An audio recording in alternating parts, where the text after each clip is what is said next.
মুন্সিগঞ্জ টঙ্গীবাড়ী উপজেলায় নদী ভাঙন এলাকায় স্থায়ীভাবে বাঁধ নির্মাণের দাবিতে মানববন্ধন করেছে এলাকাবাসী।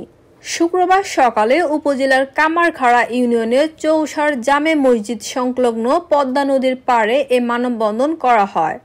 প্রতি বছর নদী ভাঙনে চৌসার, বড়াইল ও বাগবাড়ী নদীর গর্ভে বিলীন হয়ে যাচ্ছে।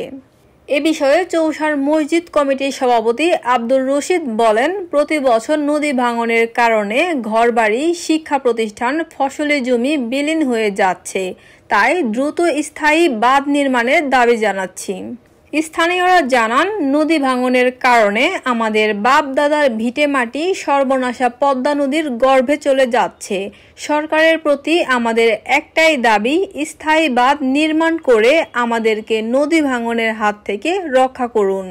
মানববন্ধনে অংশগ্রহণ করেন ইদ্রিস মুন্সি, শহীদুল ব্যাপারী, ইমরান শেখ, বিল্লাল মুন্সি, ইদ্রিস সৈয়াল, ইমাম ইউসুফ, বিএনপি নেতা তাইজুল ইসলাম নিক্সন, শহীদুল ব্যাপারী, অ্যাডভোকেট হুমায়ুন শেখ, ইমরান শেখ, মোহাম্মদ আলী মুন্সি, শহীদ শেখ আব্দুল হক সারেং, মহিলা মেম্বার আসমা বেগম সহ প্রায় 400 স্থানীয় এলাকাবাসী।